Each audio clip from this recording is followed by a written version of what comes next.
اگلا حرف ہے ہمارا توئے، جس کو ہم جوڑیں گے مختلف حروف کے ساتھ۔ پہلے باری آتی ہے بے کی، تو بے کا شوشہ تھوڑا سا بڑا اور اس کے ساتھ توئے، تھوڑا بے اوپر سے آئے گا، اس کے ساتھ تے بیس لائن تک پہنچ جائے گا۔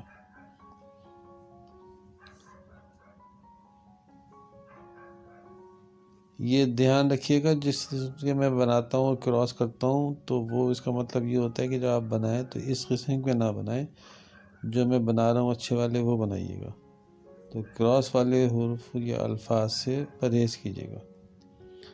یہ سین کے ساتھ تو ہے وہی خوبصورت سا آپ نے سلانٹ کے ساتھ آیا۔ اچھا یہ دیکھیں آپ، تھوڑا سا میں بریک مارتا ہوں سین کے بعد جیسے، پھر اس کے بعد تو یہ لکھتا ہوں۔ تو اردو ہینڈ رائٹنگ کے اندر تھوڑا سا توڑ کے جس کا ہاتھ چلتا ہے آرٹسٹک انداز میں، وہ اس کی رائٹنگ بہت زبردست ہوتی ہے۔ تھوڑا سا آپ پریکٹس کریں گے، مشکل تو ہوگی، مگر جب آپ آہستہ آہستہ عادی ہو جائیں گے تو آپ تیزی میں بھی آپ اس کو الفاظ کو توڑ سکتے ہیں اور ہاتھ روک کے لکھ سکتے ہیں۔ مگر یہ شروع کے اندر نہ کیجیے گا، شروع کے اندر بہت آرام سے کیجیے گا، پھر اس کے بعد جب آپ اس کی پریکٹس کر لیں تو پھر آپ آرام سے جلدی بھی لکھ سکتے ہیں۔ یہ عین تھوڑا سا توڑا، پھر اوپر چلے گئے تو یہ ہو گیا۔ خواب وہی فل کیا، اور یہ فے ہو گیا، قاف ہو گیا، جو چاہے آپ کر لیں اس کو قط۔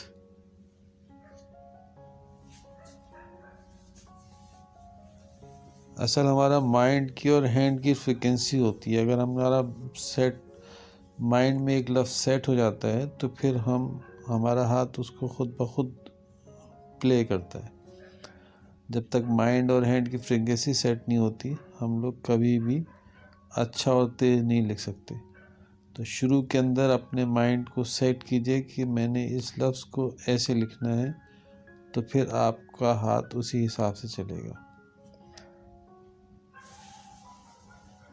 اور پریکٹس ہی آپ کو پرفیکٹ بناتی ہے ہر چیز کے اندر ہے، چاہے آپ اردو لے لیں، چاہے انگلش لے لیں، چاہے کوئی اسکل لے لیں، جو بھی آپ اسکل سیکھنے جاتے ہیں تو شروع کے اندر آپ کو مشکل ہوتی ہے۔ جیسے لکڑی کو آپ نے کاٹنا ہے تو شروع میں آپ ٹیڑھا کریں گے، آڑا کریں گے، تو کبھی بھی سیدھی نہیں کٹے گی، مگر جب آپ سیکھ جائیں گے پھر آپ کا ہاتھ سیدھا چلے گا، بالکل جیسے لکڑی والے کاٹنے ہیں ٹھکا۔ تو یہی حساب رائٹنگ کا ہے۔ سیکھیں، بہت سلو سیکھیں، اس کے بعد پھر اس کی اسپیڈ بڑھائیں، تیز بڑھائیں، تاکہ آپ کے امتحان میں اچھے نمبر آئیں۔ تو پھر چلتے ہیں، انشاءاللہ اگلی کلاس میں ملیں گے۔ لائک کریں، شیئر کریں، سبسکرائب کریں، اپنے دوستوں کو بتائیں، کمنٹ ضرور کریں۔ جو اچھا لگ رہا ہے تو اچھا بتائیں، برا لگ رہا ہے تو برا بتائیں۔ اللہ حافظ۔